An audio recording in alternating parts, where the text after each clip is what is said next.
A very good evening. You're watching the India Development Debate with me, Tamanna Inamdar. And on this Friday evening, the big story that we're taking up on the show is about Reliance Jio and how it keeps finding people to invest money in the middle of a global pandemic. It's truly a fascinating story, and we're going to go beyond the headlines. So what's happened today?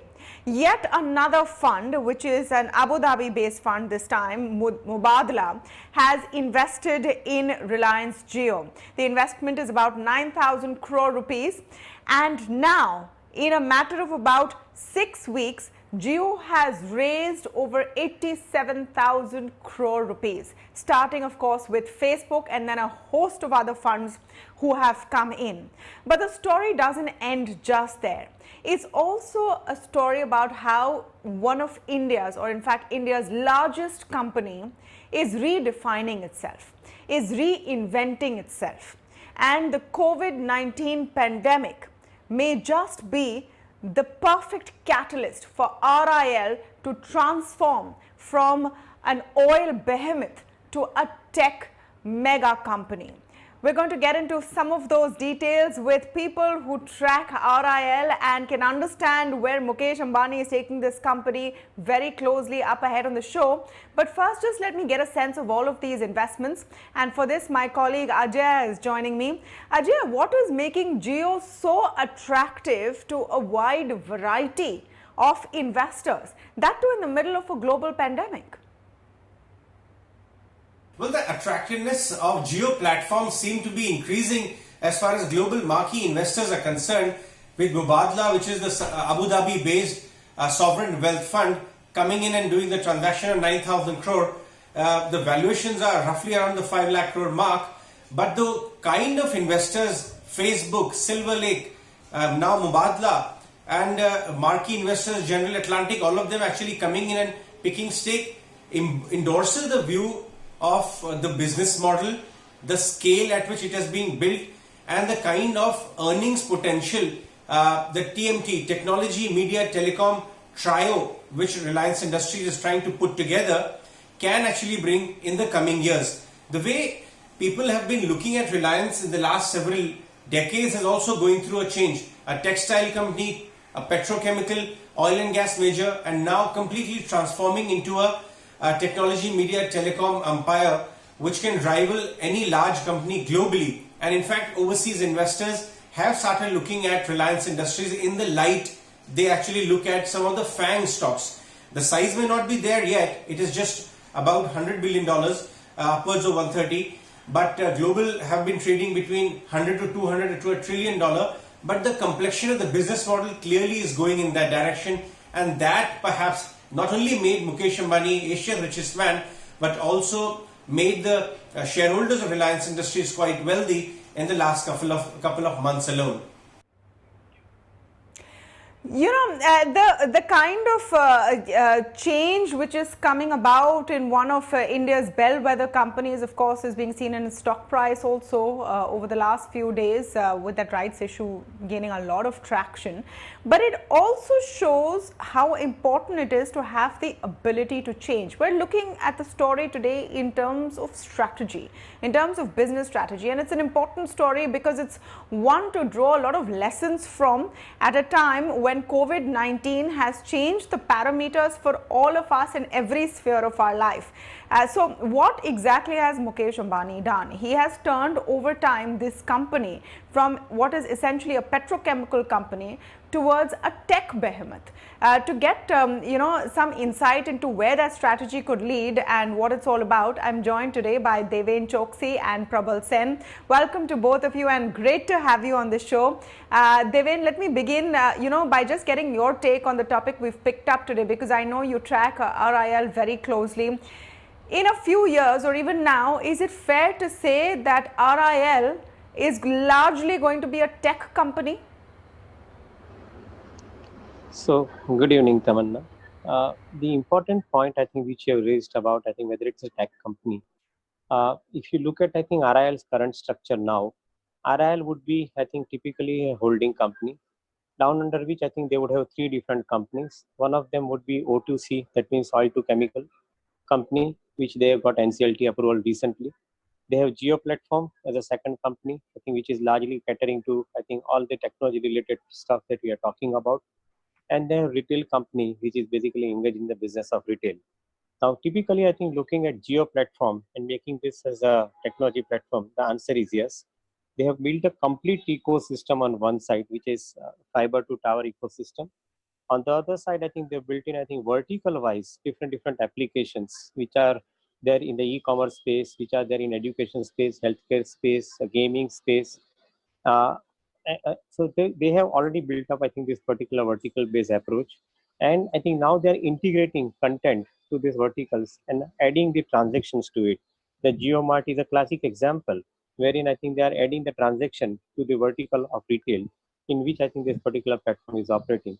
Similarly, I think Jio Meets kind of platform could probably further travel. So I think typically what we are saying is a company is already transforming into a transaction-based company where I think they have a revenue model to be generated from the transaction as well as from the subscription by connecting on one side the merchant and on the other side the customers as far as Jio Mart is concerned. So I think we are looking at, I think, this company completely transformed into a technological play vis-a-vis, I think, a pure mobility play, which most of the people have seen up till now.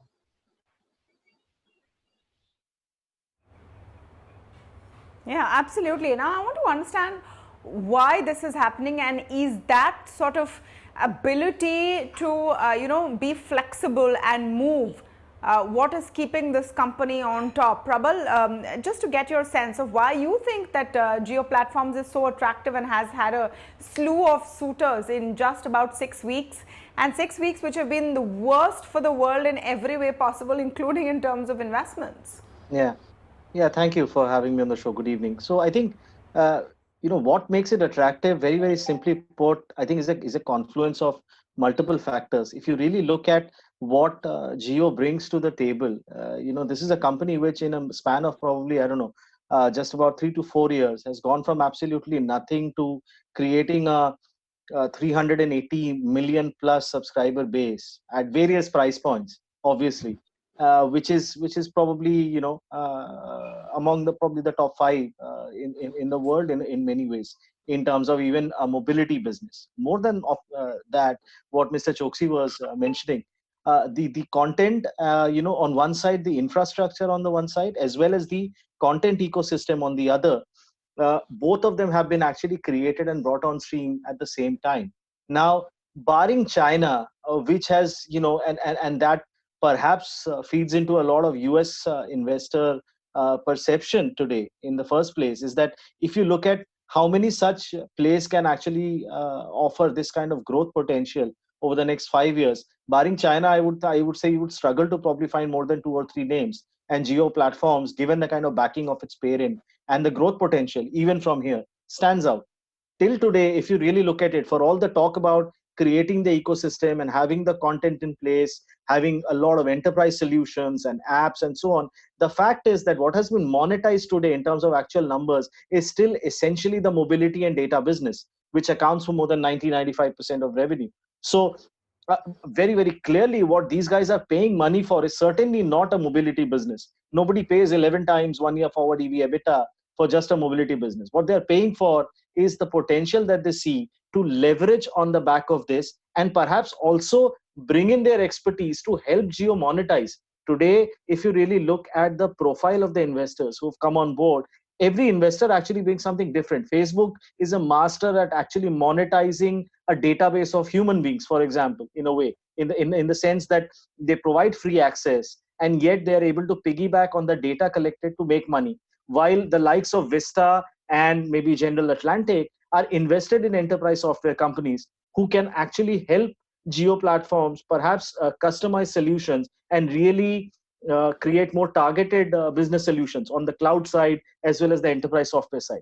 So it's an interesting combination of investors, and obviously the potential for growth and really leveraging the subscriber base already in place. That's probably something that's unique today in many ways, at least in Asia, if not the world.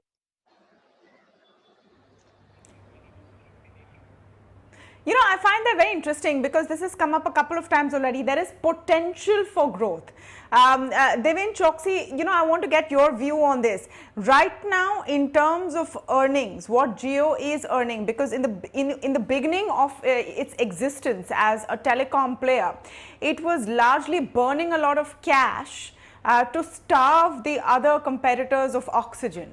That was, the primary sort of strategy which worked, and you've seen Jio in terms of numbers get on top there. But what about profitability? What about earnings? Or are all of these investors looking at the future and seeing how big it could get then? So pertinent point actually. I think from the mobility platform, if you see the last quarter's result, they have made an EBITDA of around 2,500 crores approximately, which makes I think the annualized EBITDA of around 10,000 crores coming from mobility platform on a base of around 38 crore customers. And that too, I think with ARPU of around 120, which has a potential to go up, I think in subsequent quarters. So keep that number on one side. On the other side, I think as they roll out the business model, the fiber to home is already rolled out and is further going to be progressing. You expect, I think, somewhere around 15 to 20 crore homes ultimately getting connected as a potential market for them on fiber to home. On the other side, I think the enterprise versions, I think, also have started the activity with the Jio Mart kind of a combination which is coming up, or I think Jio Meets which will eventually come up, and similar such kind of use cases which will get developed for respective user classes. I think will ultimately, I think, give the opportunity for the company to generate the revenue out of, I think, the subscription as well as from the transaction, which is a new model which I'm putting it across on the revenue side. So if you see these three potentials, the mobility one side, fiber to home on other side, and enterprise on the third end, ultimately, I think when you see the convergence of all these three, you will find that I think the company would have probably created a significantly large potential to generate higher amount of revenue and the profits. My own sense is that somewhere, on calculating all the numbers put together, I would think that somewhere in the financial year and 21-22, on an annualized basis, I think the company should be in a position to report 20 to 25,000 crore worth of EBITDA or 5 to 6,000 crore EBITDA on a quarterly basis should be possibility in 21-22. Now, given that kind of a situation, which could possibly only go up in subsequent period of time, when I think your scale up is happening at a larger level, probably you would see the company would be in much better position to generate higher EBITDA. Today, the core business contributes around 85 to 90,000 crores. Maybe I think at some point of time, you want to see the new businesses like I think Geo and the retail contributing to the same level eventually.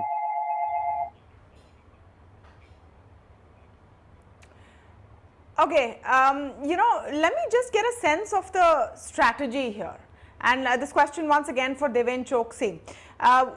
What do you make of the strategy to be able to have pivoted from a pet chem business to a tech business and the timing of when it happened? At a time when, and lockdown of course and COVID has hit now, but at a time when, crude supplies started dwindling, the world has been moving towards, greener options, and technology has sort of invaded every space of and sphere of our life.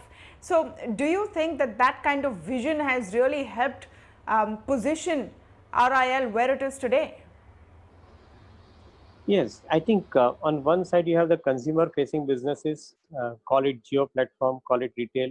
On the other side, industrial businesses, the core businesses starting from oil exploration to refining to derivatives of refining in form of chemicals, in form of I think polymers, petrochemicals, etc. So obviously, I think that is one segment of business which is hydrocarbon source business, as I would call it as. Hydrocarbon source business ultimately is leading to the specialty chemical business, and that's where I think they've separated out this company into OTC, Reliance O2C, which is oil to chemical.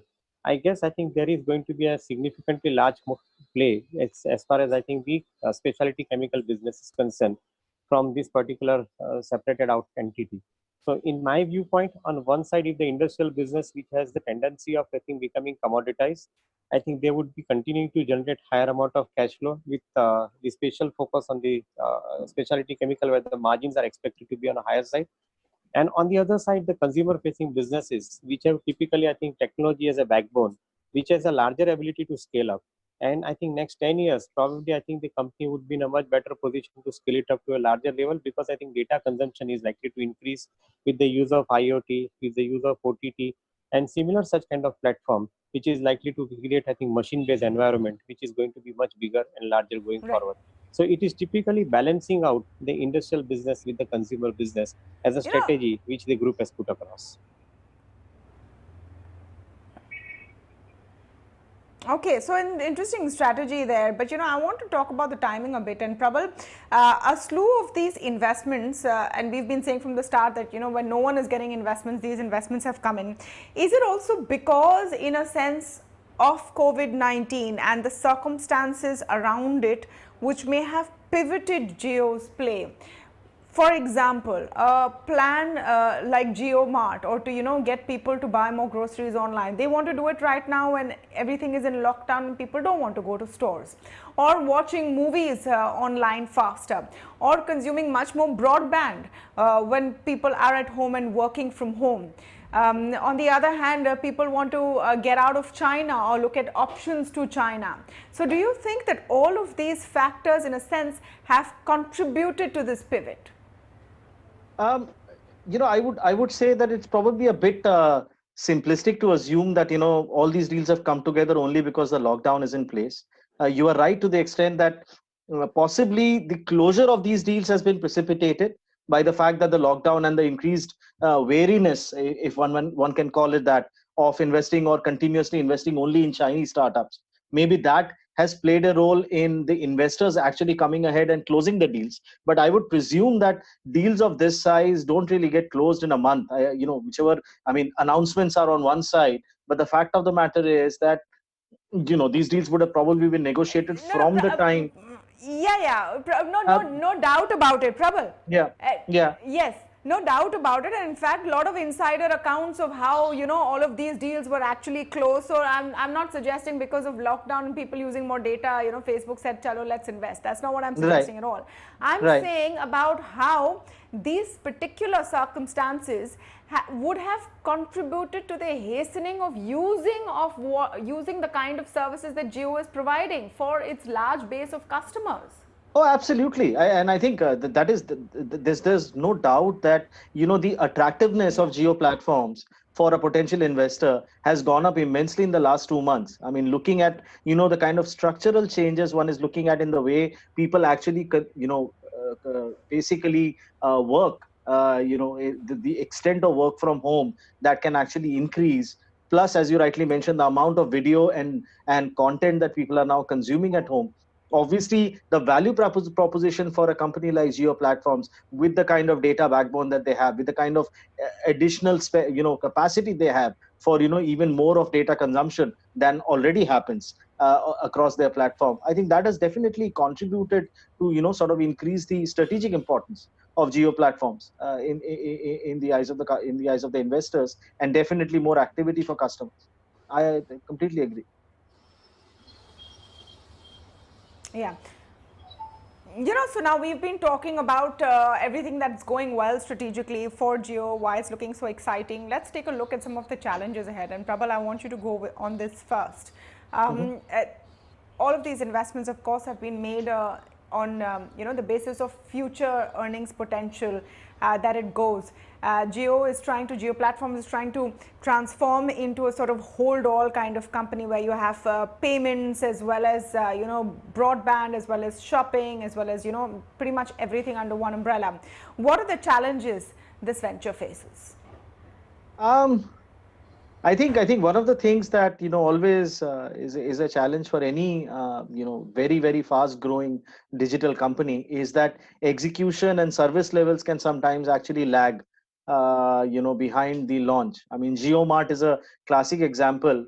My understanding is that initial uh, state of orders and the size and scale of the kind of interest that GeoMart has seen is probably 6 7 several times that of their initial estimates. So therefore, fulfillment of a lot of orders, meeting the timelines in terms of delivery and all can become a challenge. But that is obviously teething troubles. One would like to believe that, as with Geo, after the initial couple of months, these things will be sorted out.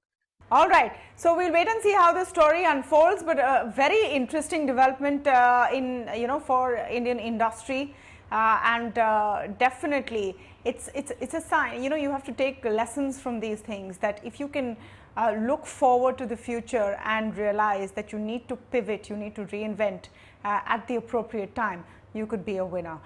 Thanks so much for joining us today on this discussion. We'll take a very short break on the India development debate, but a lot more coming up on the other side. Don't go away.